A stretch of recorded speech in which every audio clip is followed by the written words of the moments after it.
All right, good morning, everybody. And welcome to our session about rogue states, a very wide and controversial term, I would say, in today's world. And I'm happy to introduce our very distinguished panel, Ambassador Prosor, former Israeli ambassador to the UN. Before that to the UK, and currently the Interdisciplinary Institute in Herzliya. And Mickey Bergman, please. Dealing mostly with fringe track to diplomacy with the Aspen Institute and the Richardson Center for Global Engagement. You have many other titles, I won't go through all of them. So I believe that we are expected, first of all, to deal with the issue of Iran. I think we have all watched very carefully the interesting speech made by President Trump a few weeks ago, where he basically claimed that Iran is not obeying the nuclear deal that was signed 2 years ago, and is in fact in breach of this deal, what makes it a rogue state, although the United States is still staying committed to this deal so far. But is Iran, and you have dealt extensively with the issue of Iran and building the deal against it, is Iran really in breach of the nuclear deal? First, it's a real joy to be back here in Washington, D.C. every time I land here. I remember the amazing 4 years from 98 to 2002, and I'm not just mentioning this. This is, Wye River Memorandum, Camp David, the transition from Clinton to Bush, 9/11, and in 1998, there are two people in the Israeli establishment that knock on the doors of the White House and basically talk about the Iran nuclear weapons program. Major General Amos Gilad, also at the IDC with me today, and myself. We knock on the doors and basically people look at us. It was Vice President Gore with Chernomidin, and basically say, hey, those two guys, they look like sensible guys, but what the hell, like Israelis, they see trees they see a forest where there are no trees. And I'm mentioning it, Alon, because the bottom line out of the Iran deal is the following, that the Prime Minister and anyone who fought against this, and all the establishment basically said, hey guys, this is a bad deal, are saying today, we don't want to scrap the deal. We know, we are realistic enough to know that it's a bit of a problem, but let's make this deal a better deal. How can we do that? On three different elements. One, the whole issue of missiles. Hey, we could do much better with that issue, because the Iranians are using some loopholes and basically abiding, half abiding. We have to say that the deal is not dealing with missiles, but there is an adjacent UN Security Council resolution that touches on the issue of missiles. Exactly. So, hey, we can do better on this. Second, and that's an interesting thing, and that is, hey, IAEA, they sit in Vienna, coming over to inspect, hey, there are certain things that they do not inspect. There are certain things that the Iranians don't allow them to inspect. Why is this important? Because we've learned from previous experience that they have this tendency to basically breach those agreements. By the way, the Iranians are amazing negotiators. Take them really, really seriously. Wait, just one look at the deal and you can see that. That's right. They're not just carpet makers, they're carpet weavers. They take every red line, they divide it into 5 pink lines, and before you say Jack Robinson, they're way beyond the red line. This is the nation that invented the word bazaar. Bazaar. And of course, chess. Exactly. And the third issue, which is very, very important in trying to really make this deal a better deal, is to, and this is something that we should be all trying to do, is the sunset clause. And the bottom line, we are in the advanced class here. The bottom line is we have to create a structure where the Iranians are not off the hook in a decade and basically can do anything they want and say, hey, what do you want? We are abiding by the agreement. And the last thing is IAEA reports.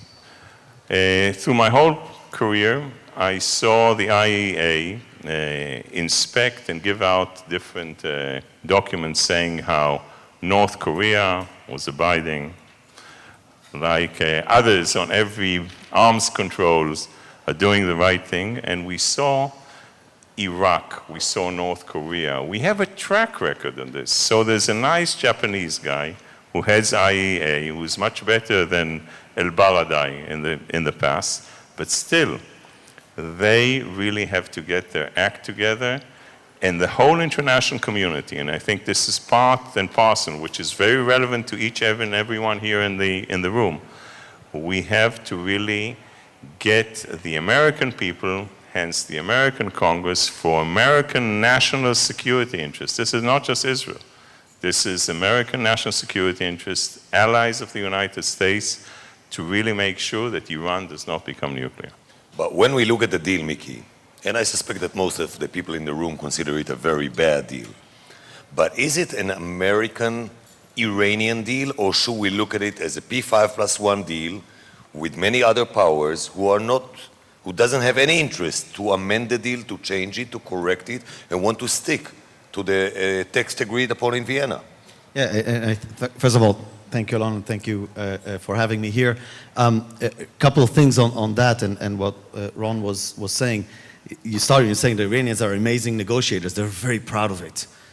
I was able to meet with Foreign Minister Zarif just last month in New York, and he would say it. I mean, people know him. He's accessible. By the way, one of the interesting things about Iran and rogue states is that the most powerful people are not accessible, and those who are most accessible are not powerful.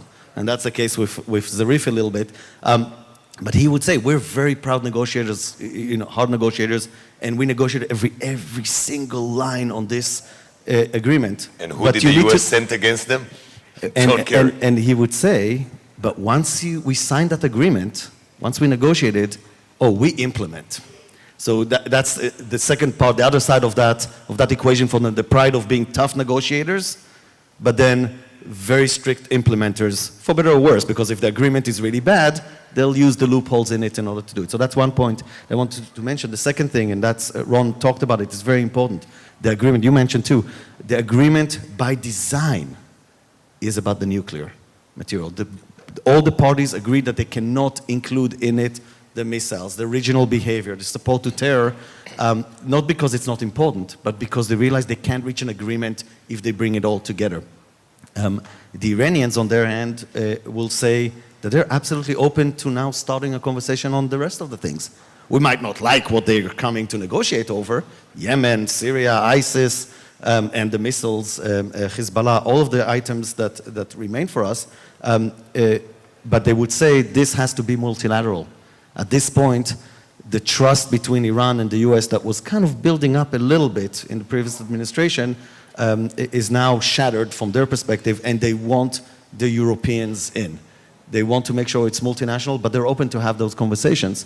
And that's a second point that to me is interesting and important. Last, on the sunset clause, and that leads me to what are the actual options. It's true, there's a sunset clause to this, which is very worrisome. And it's in 10 years, and after that it might be pretty quick if they choose to get the capacity, the capability.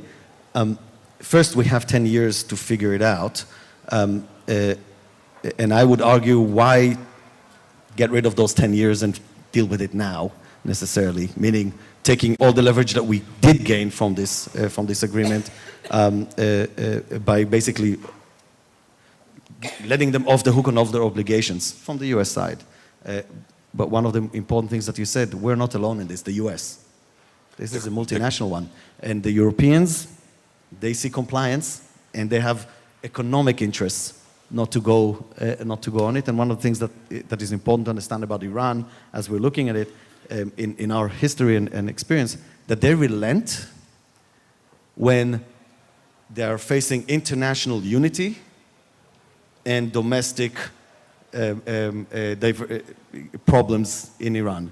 And what we've been doing now by saying, oh, we're not going to stand true to the agreement that we signed, we're doing exactly the opposite. We're creating unity in Iran behind the hardliners, and we're creating fractions internationally, which might actually lead to the opposite of what we're trying to achieve. But when we look at the speech of President Trump, who basically told the Iranians, as long as I'm president, you won't have a good night's sleep, because I'll be watching you, and for every breach you will pay. And he also signaled to companies planning to invest in Iran, take another thought, because there might be new sanctions on Iran.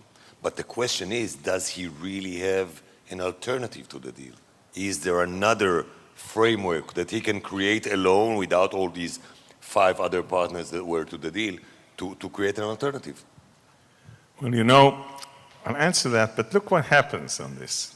And Mickey and others, the Iranians come out as the good guys out of this. Hey, they're abiding by agreements.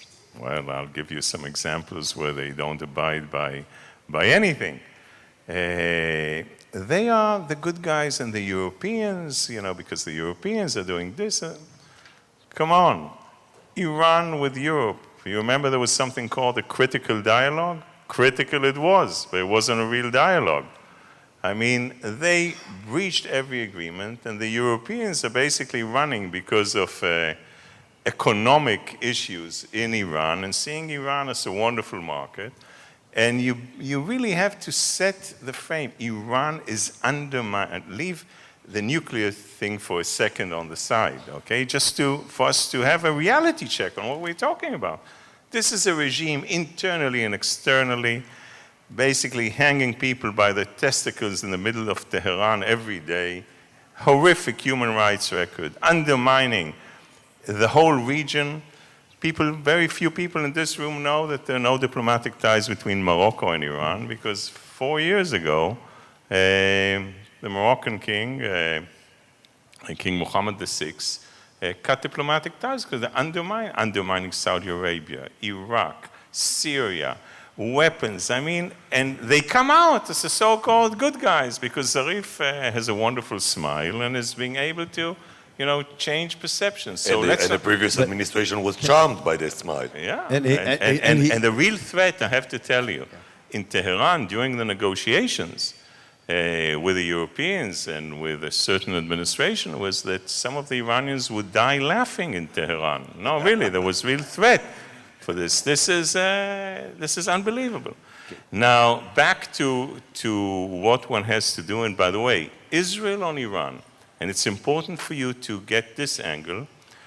Israel has quite an influence on a country that you would say, how would Israel have an influence on Russia? Israel, Russia, again, a mouse and an elephant. Why? Because when the Russians alone look at Israel, they see 3 things which are really important. One, they don't see us as future competitors on the Iranian market, so they listen to us. 2, they're really interested to hear our sources and methods because they have huge respect for our intelligence in order to basically finish our methods and resources. We're very cautious on that. And 3rd, they have a sense of responsibility for nearly 1 million Russian Jews in Israel, especially, by the way, Putin, on the issue of veterans of the Second World War fighting against the Nazis. So here is Israel able, on a country where we have very little leverage on, to really get some attention on this. So Iran, let's not turn Iran into, a wonderful, law-abiding Jeffersonian democracy here. So, but when we say Iran, can I just jump very quickly on this, because it's an important point, and we're looking at it philosophically. Iran is they're not good people. The leadership in Iran is not good people. The leadership of North Korea, not good people in terms of that. Hamas, not good people. What I do is engage. Not because I endorse them, not because I think they're nice. Zarif is charming. So is the foreign minister of North Korea. And so are members of Hamas, who are the public figures of it. They're charming. Doesn't mean that when you engage with them, you buy into it and believe that they're good people. But the point is, to me, especially when we're dealing with rogue states, and which is what we're here on the session, is in order to understand really how they're going to behave, how they're going to react to something that we do, and what we can achieve with them, we need to genuinely be able to understand where they're coming from. And sometimes it's terrible. I would sit in front of a member of Hamas, and he would say, you know, I have good news. The end of Israel is imminent. And I need to sit there and let that roll, not because I'm conceding to him. That's not my point in that conversation. I'm not in power. I'm not representing the government. But I need to understand what it is that they're truly, what motivates them. And that's, to me, that's the biggest point of understanding the Iranian case through really what we're looking at. And you mentioned, you know, all sorts of historic relations with Iran. I mean, you know it. I wasn't even born at the time, or I was a toddler at the time. But before the revolution, it was the Israeli-Iran alliance, not the Israeli-Sunni potential alliance that we're looking at. So history, you know, we're looking at it as a lifetime for me, but it's a blimp in history. And you're looking at Iran when you have the most anti-American regime in the Middle East and probably in the world, close with North Korea, I guess, but the most pro-American people. Okay, so one thing I have to say, you know, I haven't negotiated with the Iranians, but Hamasniks, charming? I never saw a charming Hamasnik. Come with me, I'll introduce you. Yeah. I don't like them, but they're charming. Bother. They smile before they detonate. But when we talk about Iran today, and I think we need to mention that, basically when you say Iran today, you're saying 2/3 of Iraq, what used to be Iraq, the whole Shiite and Sunni part of Iraq, currently dominated by Iran. You say about 60% of Syria, now controlled by Assad, which is completely Iran. You say Lebanon, that since yesterday is a declared Iranian subsidiary. You say maybe Hamas. You say Yemen, the Houthis, a platform to launch missiles into Riyadh airport like yesterday. So Iran is all over the place. And when we see a coming summit between President Trump and President Putin, what kind of formula should we aspire for to come out of this meeting about Syria?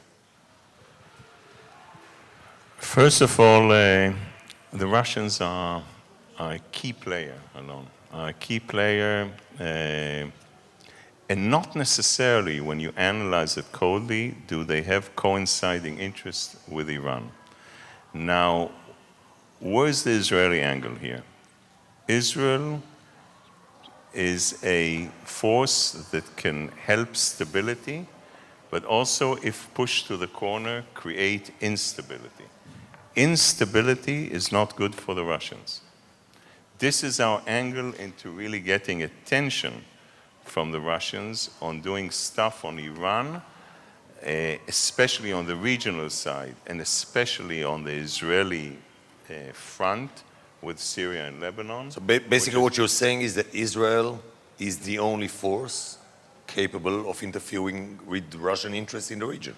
I would not say the only force, but it is a substantial force that Russia has to look at, knowing that Israel, especially on things that are really around our borders, would not allow its national interests to be jeopardized. And Israel will react in a situation like that. That reaction will create instability in the Russian perception, which I think is very important. We look at a very unusual and delicate situation in the last few days in our northern border. We have a Druze village called Hadar, the only corner where there's still a stronghold of the Assad regime, but populated by Druze, which we feel sympathy for.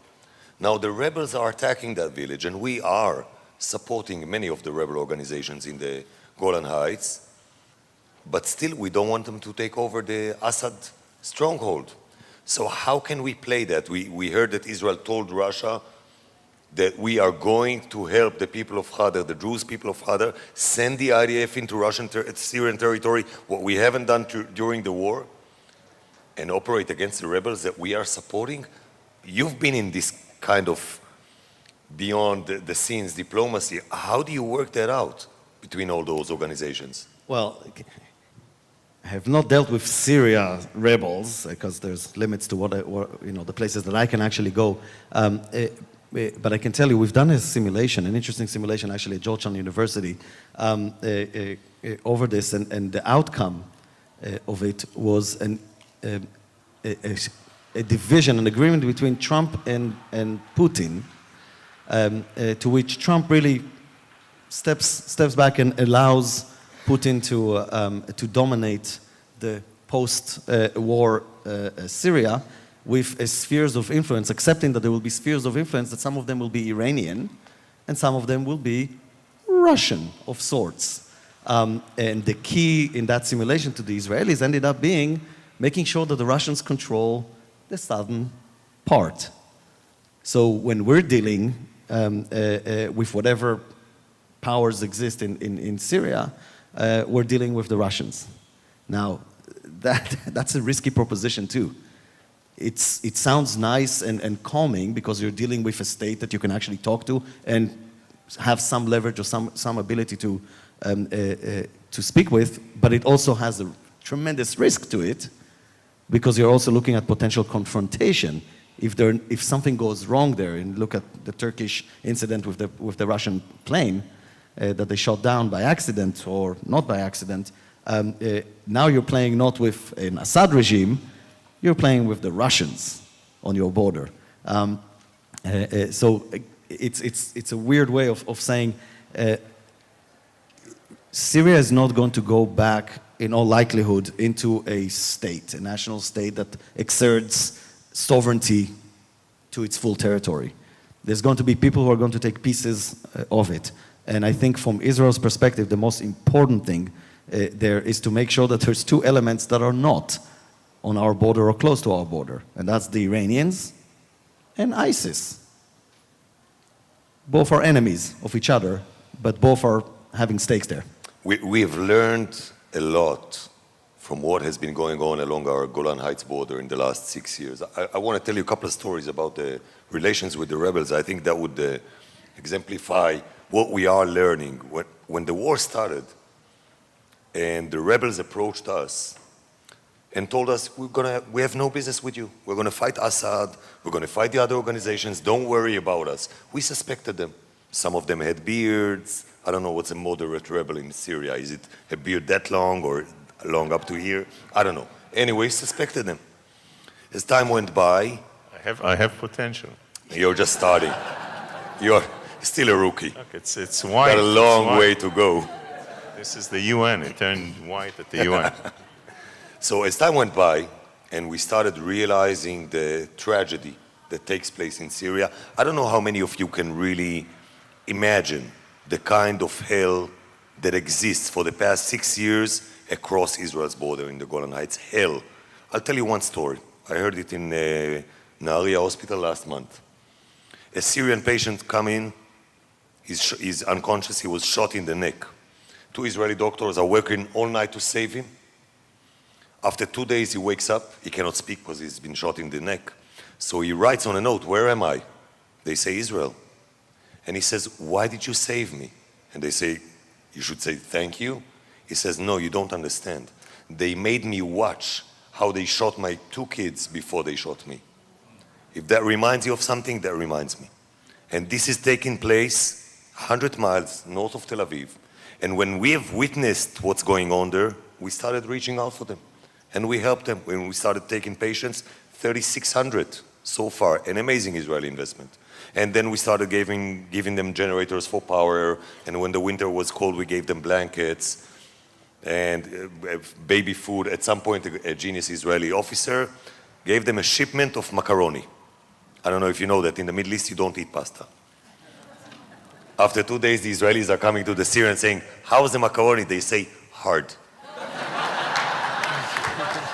Now, not only they learned how to cook pasta, they want the tomato sauce to come with it. But what we have learned is that the Arab world is no longer a monolith. There are many shades and colors to this Arab world, and we have created an amazing cooperation with Sunni people, which are not fans of Israel, would not join Bnei Brit, but still created a Sunni strip that prevents the Shiites from coming to our border, and that teaches us something, I think. And when we speak about Iran, and I listen to the internal debate inside Iran, it's interesting. When I hear an Iranian president in his second term dares to challenge the revolutionary guards, dares to challenge the priorities of the Iranian regime. Why should we invest in Syria? Why should we spend money in Lebanon? As an Israeli prime minister, I would seek a back channel to speak with that guy. It's interesting. An anecdote on that, because I haven't been able to be in Iran, but I had my team there last year, and one of my team members is a Palestinian American, so she said Iran was the best place on earth to be a Palestinian because everybody just loved her, and gave her access. And she was riding in a cab, and she was talking to the cabbie, and they saw, as they were riding, some Hezbollah flags. And his reaction to that was exactly the counter of what we'd expect. He would say, oh, this Hezbollah has so much influence in Iran. Not the other way around. That's the Iranian populace. So I would listen to the different tunes in the Iranian government. Okay, so first of all, Alon, the idea of food in the things for diplomacy with macaroni reminds me that, you know, I met for the first time, I think one of my first, first month was I met the ambassador of the Ivory Coast, Côte d'Ivoire. And I came into the room and I said, hello, my name is Ambassador Prosor. He said, hello, my name is Ambassador Bamba. I said, what's your name again? I said, my name is Ambassador Bamba. I said, Ambassador Bamba. I don't know, but if you know, you are a household name in Israel. And since then, I bought at the Shechem Bamba, and the whole voting patterns toward Côte d'Ivoire, towards Israel, changed dramatically. So food is important. Secondly, look again. We, and I'm telling you that, you know, from the angle of the foreign ministry, the national security establishment in Israel, we look at all those lines and internal debates in Iran. Don't belittle the huge, huge information, you know that more than anyone else, on seeing, you know, not the 50 shadows of gray inside Iran, but at least, and it's more than that, we see the internal debates, but we also see something, because the debate, what was the debate before the Iranian deal, which the Obama administration really did good? What they said was the following: hey guys, you know, if we inject money, we open up with this deal to Iran, it will empower the elements that you just talked about, the pragmatic elements, that at the end of the day will push the Ayatollahs away, because we know that under the veil you have an amazing society. 65% of graduates in Iranian universities are women, also in exact sciences. Under the veil, there's above the radar screen and under the radar screen. And the counter argument was that if you open up, the money that will flow in to the bad guys, okay? But the administration basically was able to convince by saying it's a 50-50. 50 chance here, 50 chance there. I'm saying, no, it's not 50-50. And I'll try and explain quickly. Iran sits on 4 legs, like every good elephant, okay? What are those 4 legs? One leg is the Revolutionary Guards. The second leg is the judiciary. The third leg is the parliament, and the fourth leg is the government. Only one leg, the government, under Rouhani and Zarif, is susceptible to the change that you talk about. So when you push in money, 75% of that money would go to the bad guys. So it's a 75-25. The minute it's a 75-25, this is not a 50-50. Okay? And that's what we are seeing today. The elements that you are talking about are there, but on the long run, you and I do not know what's going to happen, and in the end of the day, you do have to give it a chance. But in that agreement that was done with Iran, and I want to call into your memory, I know that I've been dealing with this for years, so you know, but I'd remind you, Kerry and the administration were about to sign the deal when the British said, hey guys, no, we are not signing it. Well, you can do a better deal. Got to negotiations and came with a better deal.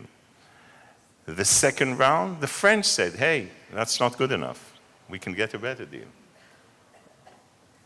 Came back and got a better deal because the French weren't willing to sign it. Now, the third stage, I cannot tell you because I cannot substantiate it. Do I think one could have gotten a better deal? Absolutely. And it's not just by negotiating. What we see, and just look at what we're seeing. And we're seeing it also with North Korea, engagement. Engagement is the buzzword. Engage. It sounds good, right? Intelligent, smart. Engage, engage, engage. Enlightened. Enlightened, liberal, engage. Well, I was here in Washington, D.C. The North Korean file was my file in parentheses. Wonderful friends, good intentions.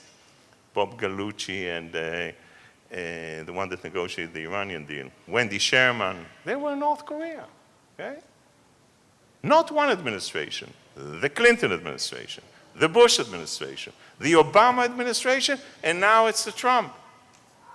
Breached every agreement and negotiating two nuclear lightweight and food and schmood and yes and no and yes, engage. My point is, hey, when you negotiate, there has to be something for you to say, hey guys, if you're not doing this, it's an if-then statement. In today's world, the then statement doesn't come. So if I am Kim Jong-un, and if I'm anyone else, I basically say, hey, no one is going to do anything to me. And when you look at the world react to North Korea, Kim Jong-il, the father, Kim Jong-un, if I'm an Iranian, I'm saying, what? Excuse my French. This little schmuck, look at him. I'm Iran. Who is he? Okay? I can do anything I want. So Engage. Wonderful. I love it. It's usually in 5-star hotels, wonderful food, you know? Why not? Let me take you with me to North Korea. We'll see if it's 5-star hotel and how good food it is. Mickey, by the way, was several times in Pyongyang. Yeah, a couple of met times. with the North Korean Mickey, foreign minister. take me with you. This will be a good diet program for me. People tell me, but I keep gaining weight when I go there because all I eat is rice all the time. But here's the thing with it. You know, and it's interesting to see the Iran-North Korea kind of comparison a little bit because we have in Iran, for example, you have a regime that is trying to emulate the North Korean nuclear program, trying to achieve it, and you have a population that is trying to emulate South Korea. If they could get what they want. The point on engagement is legitimate if you look at engagement as appeasement. And again, I said it before, and I'll say it again. The point of engagement is to understand truly what they're made of, what makes them, what's the pillars of their identity, in order to understand why they're making decisions. I'll give you an example on North Korea. The North Koreans, and by the way, I have to say it before, that doesn't mean that I think they're good people or that I agree with them or sympathize with them. I'm just trying to understand what they are. And I went there 6 years ago. It was my first visit with Governor Richardson and Eric Schmidt. And within 2 days, my role was to understand what makes the North Koreans tick, or the elite at least, not the rest of the people there that we don't really know much about. And I came back and I said, you know, there's 3 pillars that I've learned about North Korean identity. The first one, they believe that the world is out to get them. And they have evidence of history to support that. They have the war that they had against Japan. They have the South Koreans, us, the Soviets at the time, the Russians, the Chinese. Everybody's hovering over them with military. So they actually believe that we sit here in a session about North Korea and we conspire how to invade Pyongyang. And it sounds funny to us because, as I tell them, you know, most Americans couldn't care less about you unless you blow up a nuclear device or shoot a missile. Couldn't even say Pyongyang, most Americans. And they look at me and they say, well, that's what you tell us in order for us to lower our guard and then you'll invade us. And by the way, to understand that this is not a bluff. It's not them charming you. Do we know how many Koreans died in the Korean War? Anybody has an idea? Almost 4.5 million. Almost 4.5 million. I was told that when they were showing me some of the monuments there, and it was kind of a passing moment, and it sunk into me because, look, obviously Israeli, Jew, I think everybody here is Jewish. We know what 4.5 million is. It's damn close to 6. Now, it's not comparing, that was war, and by the way, it was North and South Koreans in that count. It wasn't systemic killing, it has nothing to do with the Holocaust, but the sheer number of people a decade after the Holocaust. So it's not that far long ago, and they've never had acknowledgement, reconciliation, anything that we did process with the Germans, with the rest of the world, never had it. That's what one little anecdote that tells you, except they're not bluffing when they say that they believe we are conspiring to invade them. They're wrong, but that's what they do. So that's one. The world is out together. So very, very quickly. The second one, they do see themselves as a tiny country surrounded by giant enemies, socioeconomic. The South Koreans, the Chinese, us hovering, Japan, everything. And that leads them to the third kind of pillar of how they see things. If you connect 1 + 2, they believe that the only way for them to survive in their way of living, that's the elite again, the regime there, is to have an asymmetrical threat towards its neighbors and the world, hence the nuclear program. And it's simplifying it a lot. But if you if that's the drive and the motivation, and if they are determined to achieve that, is there any place for a diplomatic solution of this crisis? So, okay. Now, it's always a thing to try and understand better what they think. Again, sounds very logical, right? Very intelligent. Well, if you go the into Iranians, basically are quite clear. They enlarge the vocabulary of the English language by saying they want to eradicate Israel, they want to wipe it out of the map, and they want to liquidate it. You can choose how you want to analyze every word here. But it's important to engage to understand it better. For example, let's try and understand also what Hamas is saying. Hamas is basically saying, not only do I don't recognize you, but I think you should be jumping into the Mediterranean Sea.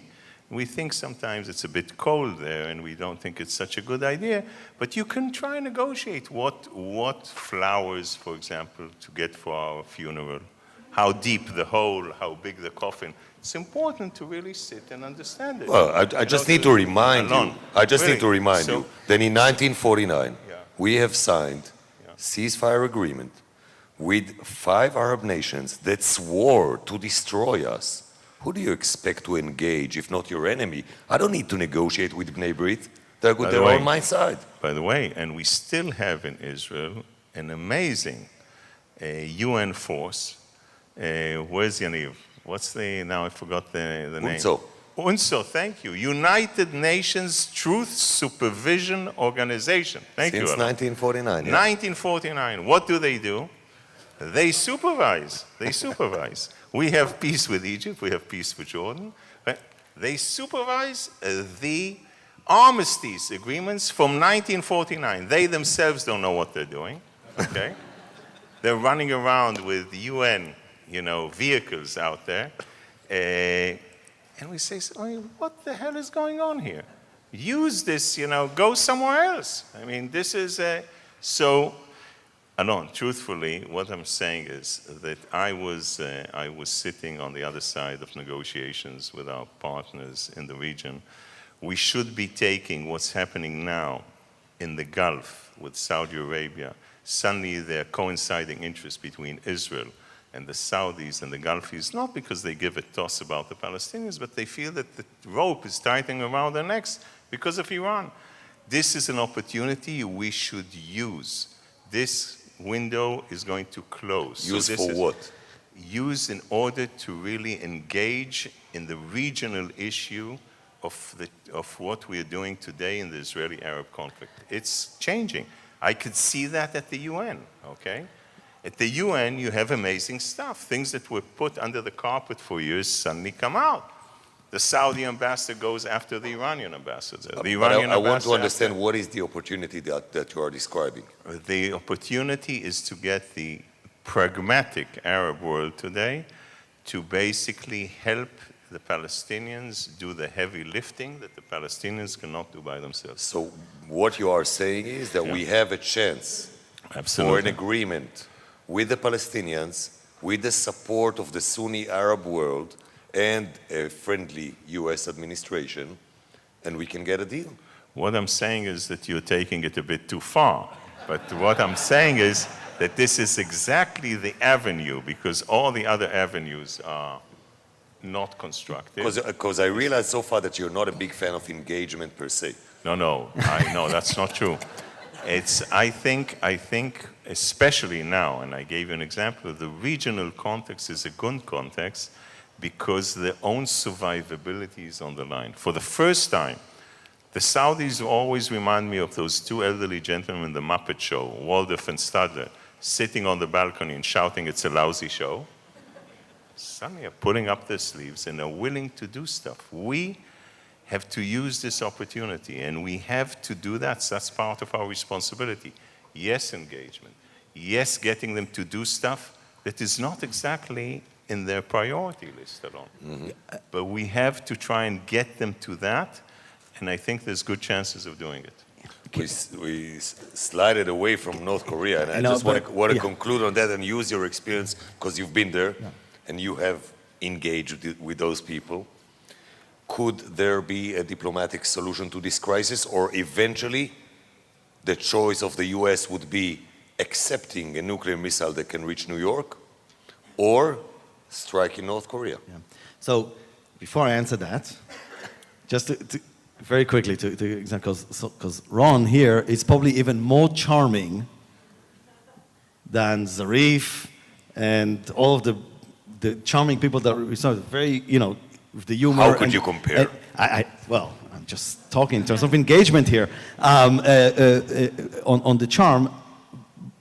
But while you do it, it's one thing to do it. It's another thing to kind of belittle the efforts, because there's tangible things that come out of it. In North Korea, for example, we were able to bring back about 5 Americans that were there. The last one was Otto Warmbier that we helped bring back just last summer. The guy that came back in a coma. Came back in a coma and passed away 3 days or 5 days later. And we worked on that case since 2 weeks after he was taken, very closely with the family. But the work for his release did not start when he was taken. It started 6 years before that, because the engagement that gets belittled here builds. There was in a plenary, there was a behavioral economist talking. One of the points that he was making is about the first pillar of our society is trust. And you need to build it, and you need to build it even if you disagree, and it doesn't mean that they're your friends and everything. And so I just want to make that point, because it's, with a sense of humor and you guys have deep voices, so it's hard to compete with that, and very, very charming. But there's one thing to know that there's negotiations cannot just be an end for itself, Mickey. That's the thing. We're just giving an example of why they're not. And here I go into... After 6 years, when you were engaging with the North Koreans, yes. The North Koreans were engaging with this poor boy, destroying his body and mind. First of all, like everything else in the world, as you know, the reality is a little bit more complicated than what the news tell us. We can have a whole session about the Otto Warmbier case and how it ended up, where it did end up, and how it was resolved tragically. But now I want to go back to your question, because I think it's an important thing. Right now, if you take what I said before about the pillars of identity, if you accept them, just for argument's sake for a second, you need to then you understand as an American that you have to recalibrate what your objective or achievable objective might be with North Korea. And we don't like it, because if our objective is to have the North Koreans disarm their program, we are almost as delusional as they are thinking that we will accept them as a nuclear power. But that doesn't mean that the next option is war. There is What's a war in option. Okay, So right now, describe what's in between. on the table, there can be an immediate agreement for the immediate term, and then a mid-term agreement or a medium-term agreement. The first one on the table right now that I, in good sense, can tell you that the North Koreans will sign within a day would be an agreement in which the North Koreans commit to stop the missile tests, to freeze the missile tests, to freeze the nuclear device tests, in return for the US ceasing for the same amount of time the flyovers with the South Koreans over the peninsula, and the withdrawal of the new assets that the US brought into the ocean. That's just so everybody freezes, so we don't have war tomorrow by accident. That can be signed tomorrow. And what's stopping the parties from reaching that? The North Koreans want it. I'm not sure the White House currently, that's what they're looking at. The White House currently is looking, it's kind of, there's a Sun Tzu famous quote that the supreme act of, or success of war, I'm paraphrasing it, is having your enemy surrender without fighting, which I think is much more of the mindset currently of the US administration on this. That's what I described was just a freeze.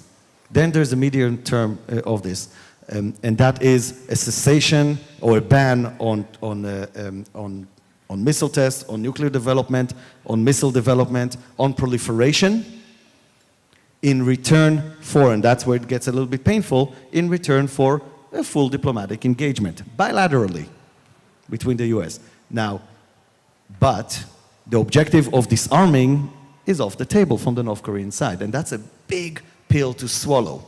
If you're a North Korean, you want to achieve, there's two kind of timelines ticking on you. One, if you could have what you want, it would be a test in which you prove that you can mount a nuclear warhead on an intercontinental ballistic missile and blow it up over the ocean, because that's the ultimate deterrence that they have over the US. If they can prove that, then they come in as equals to the table and negotiate. And they've already manufactured several like that, and what they need to do is to prove is that. to be able to prove that this is. Now, To we demonstrate don't, yeah, that. we assume that they have miniaturized the warhead, but it's one thing to test it in a lab, it's another thing to detonate one in a descending missile. And so that would be their goal if they can get it. But suddenly there's President Trump. And I'm not one that gives President Trump a lot of credit, believe me, but when I was in Pyongyang a year ago, that was just a month before the elections, in Pyongyang you always have handlers or minders. So I had two Kims, Kim Senior and Kim Junior, that were handling me all the time. And I asked them... Everybody's Kim. And actually, I know. And I asked them, who would you like to be president? Would you prefer Clinton or Trump? And Kim Senior looked at me and she's like, I'm following the election campaign. You guys are crazy. And I said, that's interesting. She said, but we don't care. I said, why? She said, because it doesn't matter if it's a Republican president or Democratic president. The policy towards North Korea never changes. Now, that was true until Trump. And now we have the North Koreans looking for the first time, recalculating, and you know, I can tell you an anecdote of what made them start blinking, was the Trump call with the Taiwan president. Because he took that call, accident, no, doesn't matter, the Chinese didn't blink, the Chinese blink. And that scared the North Koreans, because wait a minute, there's somebody else now in the White House. It's not Obama, it's not Clinton, it's not Bush Senior, it's not Bush Junior, it's a different kind of guy. And they're now I described them to General McMaster, the National Security Advisor, just a few weeks ago. I said, they are now, you can look at them almost as a cornered animal. They're afraid. They know that war is suicidal for them. They know that, there's no doubt in their mind. But they're showing their teeth. And But they've been careful. It seems that President Trump, I know that many people describe him as irrational or impulsive, but to me, he seems very calculated in the way that he's trying to push Kim over the edge. He's been insulting him constantly, understanding he's dealing with a fragile ego that at some point would make the mistake that would allow Trump to strike North Korea with the understanding of the American people. My sense is that they have amazing intelligence about the missiles, about the bomb. They don't have enough, the Americans, enough intelligence for decapitation. And that's, I think, what I'm looking for today. I'm not sure that they don't have it, by the way, and I would not agree with you that Trump is calculating much, but I do agree with you that we have fragile egos on both sides. He knows one. And my evidence of that is that when Trump tweets or says something about North Korea, often then his own national security team is watching it on TV and saying, oh, wait a minute, let's change what we're thinking. I'm certain that when he took office, they explained to him that we are dealing with a fragile Asian ego on the other side, and you need to be careful. And from that moment on, he's been insulting him consistently to push him to make the mistake. Yeah. But here's the risk. One last thing, sorry. Here's the risk in this. When your commander-in-chief is talking fire and fury and insults, and you have U.S. servicemen flying over, we now pushed the North Koreans. They will not initiate it because they know it's suicide. But you constantly escalate them. So they gave a threat 2 weeks ago that the next flyover, they're going to shoot down the American plane. They're not going to shoot down the American plane, but they're going to lock radar on them. Okay. Now, all of us loved Top Gun, the movie, back in the days in Soviets, and everybody would lock radar on each other, and nobody shoots until somebody miscalculates. And if you're a 24-year-old officer, pilot of an F-22, flying over with the bombers over the peninsula, and you get an indication that a North Korean radar just locked on you, and you know that your commander-in-chief keeps saying that, oh, we're going to bring fire and fury to them. Rules of engagement is, for that pilot, he can take out that radar. Now, they haven't done yet, but we are creating so much space for miscalculation, and when that 24-year-old person does it, we're at war. Maybe that's where he wants to go, President Trump. So, again, just for the point, 4 administrations since Clinton, Bush, and Obama have been engaging. Good, very important to engage. But the North Koreans are moving from side to side, and we are now, look at what you're saying, we are basically, we shouldn't push him any further, because if not, he's going to do what President Trump is doing is basically using the phrase, all options are on the table, in a way that this sounds credible, okay? Until now, it wasn't credible. No one believed that that was the case. Now, beyond the war issue, what can this deterrence element mean? It can mean for the Chinese, who until now haven't seen anything that would even for a second jeopardize their stability in the region, suddenly say, you know what? If we don't move and do something here, this thing can explode. So in the sense, you create 2 things by saying those all options are on the table, and it sounds credible, okay? And by the way, the world is going to analyze and see if those are just words, or if there's anything behind those words, and it will have an effect on other places in the world. Would this be a test case for other places in a more, I would say, with more chances of success? Maybe. But this is something that gets the attention. Now, don't forget that you have US allies in the region. You have Japan, you have South Korea, who are basically sitting there and feel completely left alone for many years. The elections in Japan lately that gave Abba this amazing victory, he should go and send a letter of thanks to Kim Jong-un. Okay. Without Kim Jong-un, Abba would never have made it. So in the sense, I think the importance here is engage, absolutely, Mickey. Fly to Pyongyang again, important. I'll come with you, okay? But there has to be something beyond this constant engagement issue of dialogue that the other side is using and abusing to create such an amazing deterrence against us. But looking at the wills of the parties, do you also recognize a zone of possible agreement between them? A diplomatic solution? The answer is yes. The answer is yes. So under the, I would say, that zone, there's, I think people have, on all sides, the attention. The attention span is now focused there. You gave an example of ISIS. ISIS is an amazing example. We're jumping somewhere else, where ISIS just branded itself, Alon, 6 months too early. No one gave a damn. No one looked at ISIS, okay? But suddenly, choppy, some heads flew off. Choppy, and whose heads? Journalists' heads. What?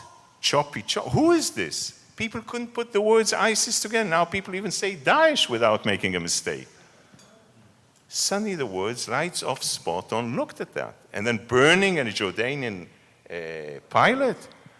Oy vey vey. Lights off, spot on, and because of the attention span, suddenly people took notice. And I think that was the end. They branded themselves 6 months too early. Well, you know, some people say that we're going to miss them. We're going to have a worse mutation of that radical Sunni Islamic. We might, but I think the message on ISIS was a clear message of the world unifying and doing something, not just engaging. Our problems was, and when you try to explain, sometimes to Americans, I tried to do that in Russia this last summer, I spent a lot of time there, trying to explain to the Russians why we are concerned about Iran and the Shiites. And they would gaze at you with a glassy look and would say, the Shiites are the problems? Did the Shiites invented ISIS? Did the Shiites invented Al-Qaeda? The Sunnis are the problem. The Shiites are the responsible party in the region. And it's very hard for us Israelis to explain to them that the combination of this huge country with all its human skills and the ambitions of the Iranian regime is a much greater threat to the world than ISIS against who the whole world was united. True. A comment, I'm sorry, we're going back between Iran and North Korea a little bit, but just on that, on the neighbors, if you look at the Japanese, honestly, the only people in the entire world that actually suffered nuclear war on their heads and decided not to nuclearize and to not arm. And they're freaking out, obviously, not only because of the threat of the North Koreans, but also they're looking at the White House and saying, it looks like they're treating it very lightly. And when it comes to the South Koreans, we have a South Korean president that was elected on an engagement platform with the North, and yet now he's hardlining it. And a lot of people ask, why is the South Koreans, why are they compliant in this? And I had a professor in the Hebrew University that was referring to it in terms of the US, but when you go to bed with an elephant, you're going to adjust to whatever pose the elephant takes. And I think that's what we're seeing a lot in that dynamic. I think we're out of. All right, we're going to take some Q&As from you. We can't end this session with sharing a bed with an elephant. So yeah. Which pose, by the way, is a preferable one? You got a mic there and mic here, please.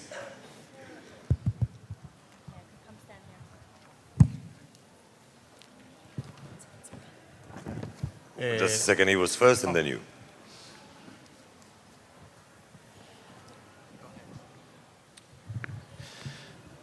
With regards to the Iranian deal, you've asked a question, we didn't get an answer. How can you make a deal better if the partners are not interested in making the deal better? In essence, it's US and Israel. What leverage do we have on the Iranians to make a better deal without the Europeans and definitely without the Russians? I'll start and then you'll go because you know much more of the details of it. But I will just say that we need to clarify what does it mean to get a better deal. Ron was very articulate when he was saying, look, the agreement, the things that we need to deal with are even whether you like or not like the nuclear agreement, we need to now engage on the ballistic missiles. We need to engage now over with the Iranians. Sorry for using the word engage. Negotiate over their role in the region, supporting the different groups and everything that is going with them. That's different than reopening a deal that we might think is bad. Because once you sign that deal, if you say, well, we don't like it anymore, we're going to reopen it, they're not going to sign another deal with you, because what guarantees that you won't do the same? Depends how much you hurt them. If it's going to be painful, yes, they will. I'm having a hard time imagining a situation in which an agreement, a party to the agreement will say, the Iranians will say, oh yeah, these threats are very tough. I'm going to reopen an agreement that we already signed and negotiated for over several years in order to get a worse deal. And by the way, if they do open it, one of the things that they will argue is this deal has so many parties or entities that are in charge of checking if we, the Iranians, are compliant. The next round, we're going to have parties in charge to make sure that the Americans are compliant, because they're just breaking the agreement. And I'm having a hard time seeing the Americans agreeing to any international entity having a role to say whether the Americans are in compliance or not. And from the Iranian perspective, as they're open, again, not because I justify it, but just to understand it, as soon as they open the agreement to renegotiate it, the nuclear agreement I'm talking about, at that point, if the negotiations fail, and in all likelihood they will fail, then the blame for the failure is on both sides. There's no incentive in the world that will make Iran accept that, when currently they're in a position in which the world sees the failure of the agreement as a US blame or fault, and that they're going to play with the Europeans. I know I didn't answer to you technically how to make it better, but that's just the dynamics around it. Thanks. Okay. In addition to that, two quick things. One is that in essence, by having the American Congress add a supplement from the American Congress point of view, okay, so it's a P5+1, what you create is for certain entities in Europe to decide, they can choose between making, deals with Iran or not working in the United States or with the US. Those elements are important for every CEO of every company. I'll call back into memory, okay? The only way the Iranians moved at the beginning was the fact, rightly or wrongly, that they felt that there was a lot of talk of military operations by Israel, by others on Iran, led to a tension span by the international community, pushed sanctions at the UN that included tough sanctions like SWIFT and others, got the attentions of the Iranian regime, okay? So, answering your question, it's probably going to be an improvement done by the American Congress at the first stage, okay? Please. Hi, so given the panel's experience in the world diplomatic stage, I want to ask your opinion on the Kurds and other entities, other areas that want to become independent. And how do you see the Kurds? How do you see the different elements within what was Syria or what still is Syria? I don't know what your opinion is. Where do you see those disintegrating, and do you see new countries forming? And you see it in Europe also with the Catalonians. And how would that also reflect on the Palestinians? Excellent question. Thank you. So usually I don't say that. What's your name over there? Dror. Usually I don't say that, but I can't resist. Read my article on the Kurds in the New York Times approximately 2 weeks ago, where I analyze why, out of American national interests, it's important to really support the Kurds. American interests, I think Israel under the radar screen should be very helpful. Above the radar screen, it's not exactly constructive, okay? But very clear on, and you question and enlarge it because what you see, in contrast to what people tell you about the end of national identity, patriotism, we are seeing in the world, in Catalonia, in the two provinces in Italy, in the elections both in Germany and the AfD, and in Austria with the 31-year-old Chancellor Kurz, back to nationalism, okay? Nationalism, a feel of loss of identity, of saying, hey, this opening up, this multicultural society, multiculti, is very nice, but we feel that we are losing our countries, okay? So we have to engage, okay? We have to engage in that internal debate because it's a different debate. It's a different debate. And if people thought that inside the European Union, Schuman and Adenauer, I don't want to get into this, we are coming out of this nationalistic identities, you see a pushback in that direction, which has a lot of implications on how we deal with things. I agree 100%. Thanks. Please, Miss. In Iran, one of the people from the government asked Khomeini, how come they stop saying destroy Israel, just don't say it out loud. We know what we want to do to them, so just don't say it. This way nobody will just hear it. You repeat this again and again, destroy Israel. We know what we want to do to them. Let everybody just not hear it. The point is, the rest of the world need to understand already what they want to do. They say the Holocaust didn't happen, they want to destroy us. You see, most of the world, it's easy for them to think they don't want to do nothing to us, they're good, fine, but really, that's what they want to do to us. And the rest of the world just want to believe everything's fine. But really, everybody want to get rid of Israel. How we protect us?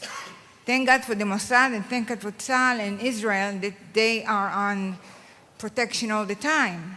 But as the nuclear power become bigger, can we protect ourselves? Maybe I'll answer that. I think we have no illusions about the Iranians, but yet we do have to recognize that they do not pose an existential threat on the state of Israel, at least not now. What the nuclear deal, which personally I consider to be a terrible deal, but what the nuclear deal is giving us is something that we cannot achieve alone. It defers the Iranian program in 10 years, which is far more than what the Israel Air Force can do, or the Israeli Mossad can do. So postponing the nuclear threat in 10 years, and I hope that would be extended to even more, a greater period of time, that relieves us at least now from an existential threat. It requires us to prepare for the day of that sunset of the agreement and be ready for that with all the options, again, sharpened and on the table. But right now, I don't think we need to keep to terrify ourselves with the Iranian threat, but look at it in a sober look and understand the potential of it, but still not live in fear of being annihilated by Iran, because it's not going to happen tomorrow.